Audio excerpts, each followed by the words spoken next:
Hello students, welcome to our YouTube channel sign academy.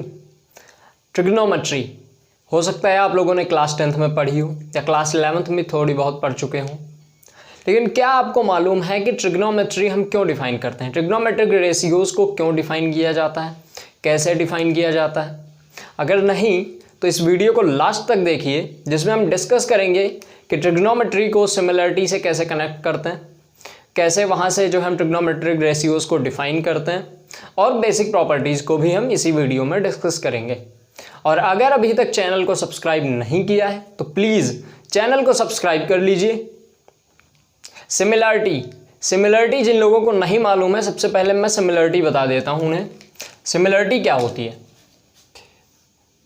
दो triangle similar होते हैं कब? When ABC and triangle DEF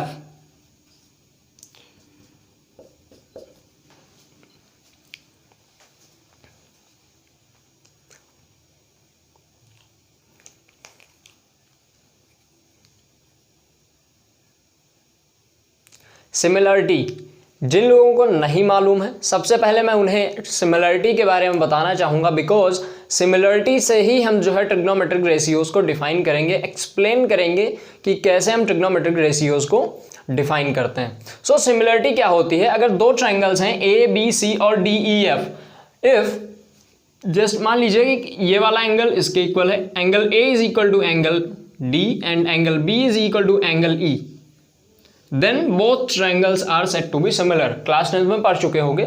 यहाँ पर मैं बस एक क्राइटेरिया बता रहा हूँ कि अगर ये वाला एंगल इसके इक्वल, ये वाला इसके इक्वल है, तो थर्ड वाला ऑटोमेटिकली इक्वल हो जाएगा, बिकॉज तीनों का सम 180 होता है।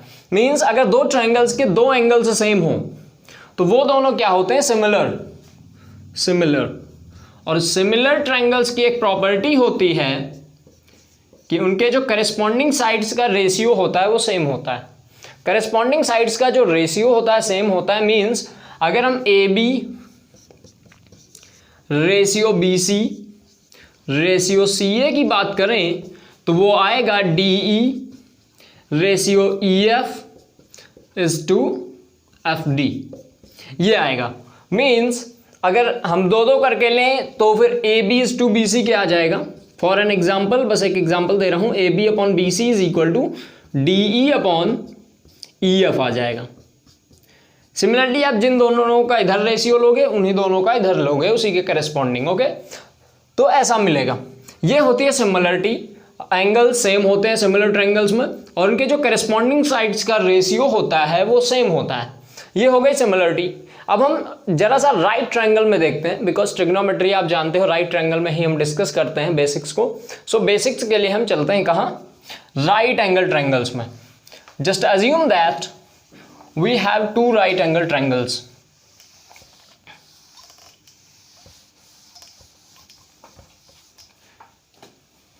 We have two right angle triangles. One is this ABC. Okay.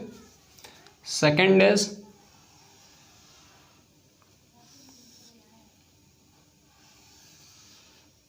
this DEF. Okay, ये 90। और सोचो, बस अज्यूम करो ये वाला जो एंगल है, this angle is equal to this angle, angle C is equal to angle F, theta से रिप्रेजेंट कर देते हैं। तो दोनों में ध्यान से देखो, अगर ये दोनों एंगल सेम हैं, ये दोनों राइट एंगल ट्रायंगल होने की वजह से ये दोनों 90 हैं, ये दोनों एंगल्स 90 हैं, सेम हैं, ये वाले भी सेम हैं, दोनों ट्रायंगल्स क्या हो गए? सिमिलर। मींस अगर दोनों ट्रायंगल्स में सिर्फ एक एंगल हम सेम कर दें तो दूसरा वाला ऑटोमेटिक सेम रहता ही है ऑलरेडी, तो दोनों क्या हो जाते हैं? सिमिलर। अगर आप एक और लेना चाहो, कोई भी छोटा सा सिमिलर बनाना है तो सिमिलर ही कर देता हूं, थोड़ा सा लगना भी चाहिए ना, सिमिलर है। LMN, अगर ये वाला एंगल भी थीटा हो, if this angle is also theta, तो क्या होगा? ये थीटा, ये 90, ये 90, तो ये दोनों एंगल्स भी, ये दोनों ट्रायंगल्स भी सिमिलर हो गए। मीन्स ये तीनों एक दूसरे के सिमिलर है। तो इसमें जो समझने वाली बात यह है कि अगर एक एंगल हो, सिर्फ एक एंगल, हम सेम कर दें, 90 वाला सेम रहता है तो वो दोनों हो जाते हैं सिमिलर। अब अगर ये सिमिलर है तो इनके करस्पॉन्डिंग साइड्स का रेशियो भी सेम होगा। सो मैं करस्पॉन्डिंग साइड्स को डिनोट कर देता हूं, इसको मैं परपेंडिकुलर है, जस्ट देखो ये थीटा है तो थीटा के लिए ये परपेंडिकुलर आएगा, ये बेस आएगा, ये हाइपोटेनस आएगा, इनको H1 से डिनोट कर देते हैं। सिमिलरली ये P2 B2 H2 और यहाँ पे P2 P3 B3 H3। Okay, now मैंने बोला कि दोनों के मतलब सबके करस्पॉन्डिंग रेशियोज सेम होंगे। करस्पॉन्डिंग साइड्स के रेशियोज ले लेते हैं हम, करस्पॉन्डिंग साइड्स के रेशियोज। देखो यहाँ पे P1/H1 तो फिर इसके करस्पॉन्डिंग इसमें क्या आएगा, P2/H2 P2/H2, इसमें क्या आएगा P3/H3। सिमिलरली अगर हम चाहें तो B1/H1 भी ले सकते हैं, तो यहां पे क्या आएगा B2/H2 which will be equal to B3/H3। Similarly अगर आप चाहो तो P1/B1 is equal to P2/B2 is equal to P3/B3, ये आ जाएगा। मीन्स परपेंडिकुलर अपॉन हाइपोटेनस तीनों के सेम होंगे, बेस अपॉन हाइपोटेनस सबके सेम होंगे, परपेंडिकुलर अपॉन बेस सबके सेम होंगे। आप चाहो तो और भी रेशियो ले सकते हो, B1/H1 हो चुका है, आप H1/B1 भी ले सकते हो, H1/P1 भी ले सकते हो, B1/P1 भी ले सकते हो, तो वो सब क्या रहेंगे, करस्पॉन्डिंग रेशियो सेम रहेंगे। अब अगर ये सेम है तो देखने वाली बात ये है कि सिर्फ इसमें क्या सेम था, एक एंगल था थीटा एंगल को हमने सेम किया तो उनके corresponding perpendicular upon hypotenuse same हो गया, बेस अपॉन हाइपोटेनस सबका सेम हो गया।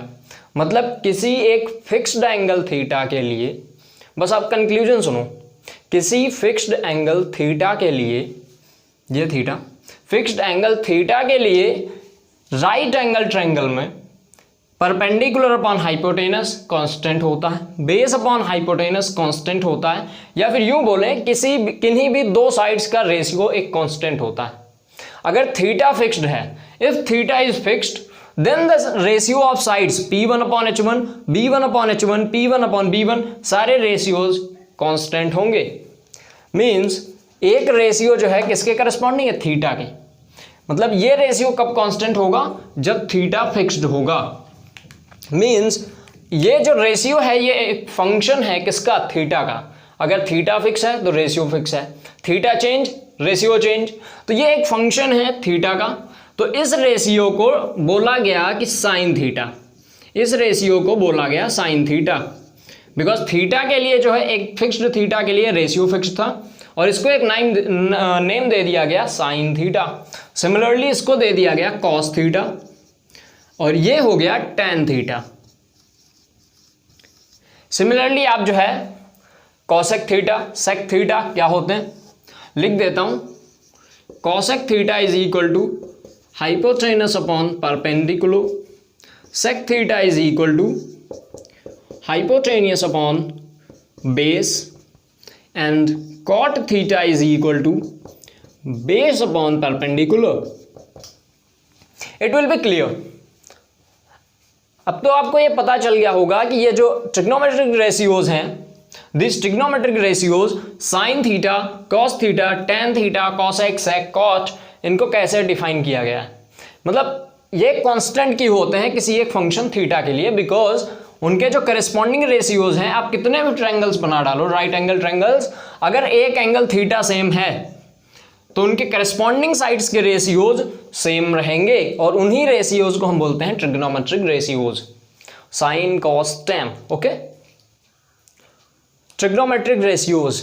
अब हम डिस्कस कर लेते हैं कुछ बेसिक प्रॉपर्टीज को, कुछ बेसिक इक्वालिटीज को या फिर रिलेशंस को बोल सकते हो आप, उनको जो है हम ट्रिग्नोमेट्री में डिस्कस कर लेते हैं कि वो एक्चुअल में कुछ छोटे छोटे रिलेशंस हैं, उनको देखना बहुत इंपॉर्टेंट हो जाता है। आपको वैसे पता भी होंगे। अभी हमने डिफाइन किया था साइन थीटा क्या था, परपेंडिकुलर अपॉन हाइपोटेनियस का रेशियो था, ये बेस और हाइपोटेनियस का रेशियो था, ये परपेंडिकुलर और बेस का रेशियो था। सिमिलरली ये डिफाइन हुए थे।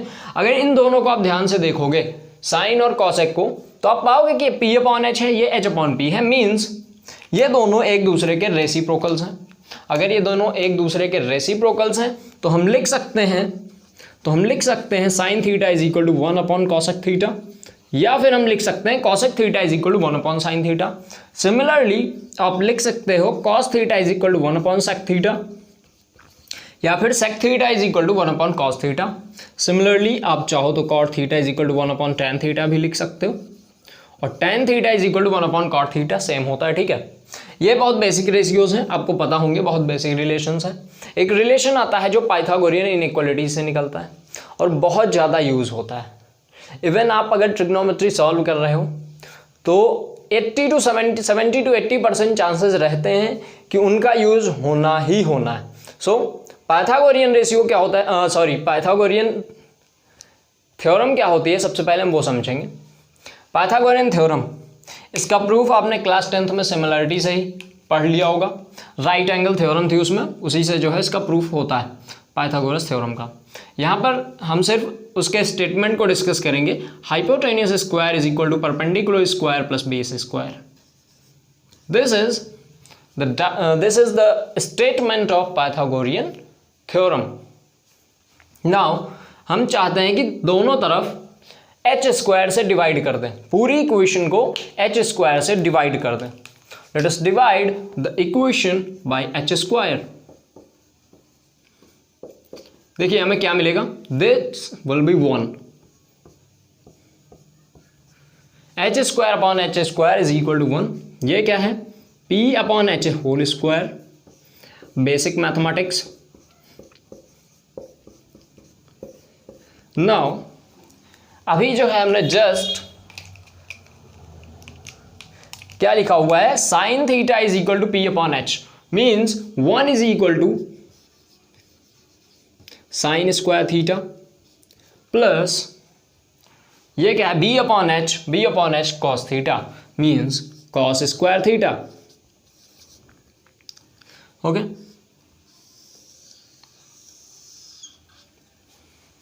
ये होता है, दिस इज इनइक्वालिटी, इक्वालिटी। ये एक ऐसी इक्वालिटी है जो आपका बहुत सारा काम इजी कर देती है और बहुत बार इसका यूज होगा। सो इसको जो है आप सबकॉन्शियसली याद कर लो, ये कैसे भी यूज हो सकती है। 1 माइनस साइन स्क्वायर थीटा को इधर ले आओ, 1 minus sine square theta is equal to cos square theta. कभी कभी 1 minus cos square theta is equal to sine square theta. कहीं पर भी कुछ भी चेंज हो सकता है, ऐसे चेंजेस आपको बहुत बार देखने को मिलेंगे। सो इसको याद रखना। अब हम चाहते हैं दो और ऐसे ही सेम इक्वलिटीज होती हैं, तो कैसे लिखेंगे उनको। इसमें क्या किया था मैंने, एच स्क्वायर से डिवाइड किया था। आप चाहो तो एक बार पी स्क्वायर से डिवाइड कर लो और अगली बार बी स्क्वायर से डिवाइड कर देना, और उसी के करस्पॉन्डिंग जो रेशियोज मिले इन्हीं में से 6 में से कोई ना कोई मिलेगा, उनको लिख देना। जो है आपके दो और रिलेशंस मिलेंगे, वो क्या है मैं वो लिख देता हूँ। एक मिलेगा आपको sec square theta is equal to 1 plus tan square theta, और दूसरा मिलेगा cosec square theta is equal to 1 plus cot square theta. ये दोनों रिलेशंस आपको मिलेंगे, इनको भी याद रखना। ये तीनों बहुत ज़्यादा इंपॉर्टेंट है, मैं अगेन बोल रहा हूँ, हमेशा यूज होंगे, ठीक है ना।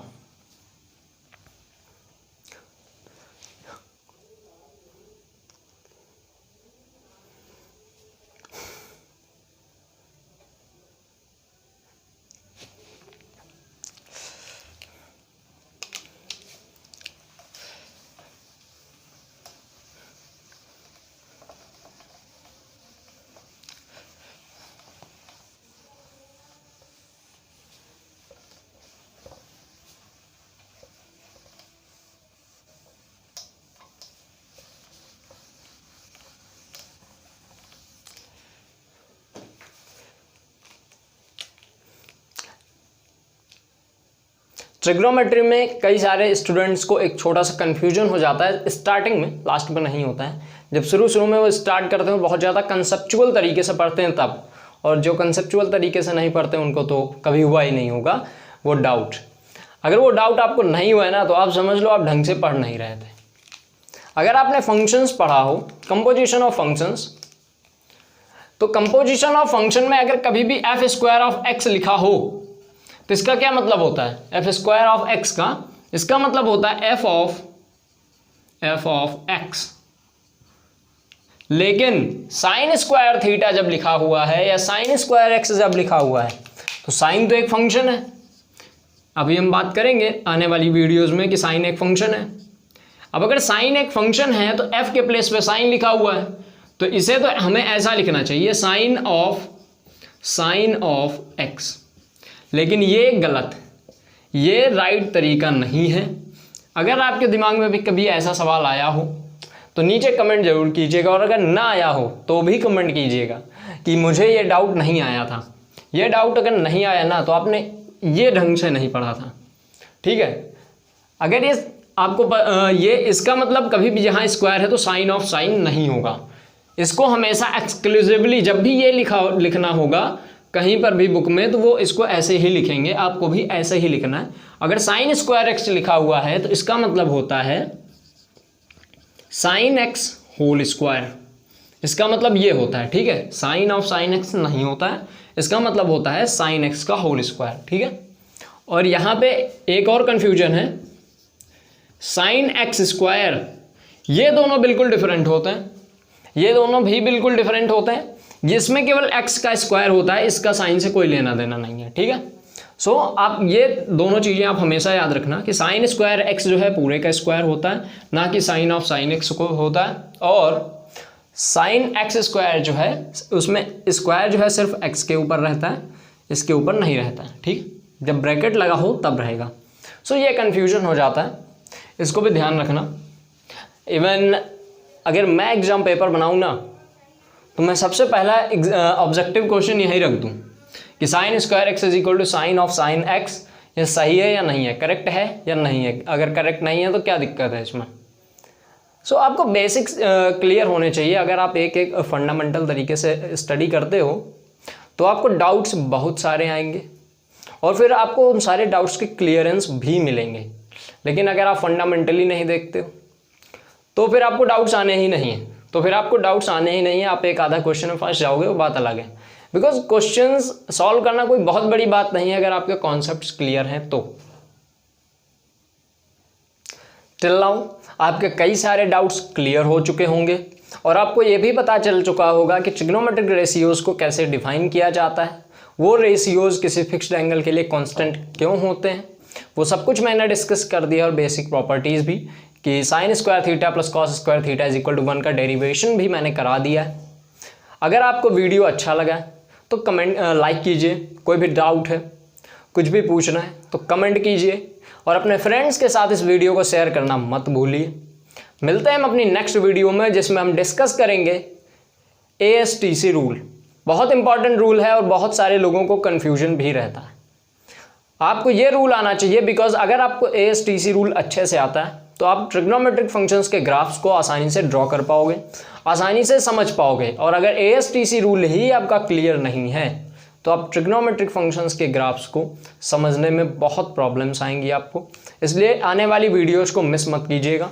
मिलते हैं हम अपनी नेक्स्ट वीडियो में, तब तक के लिए be happy and be cheerful.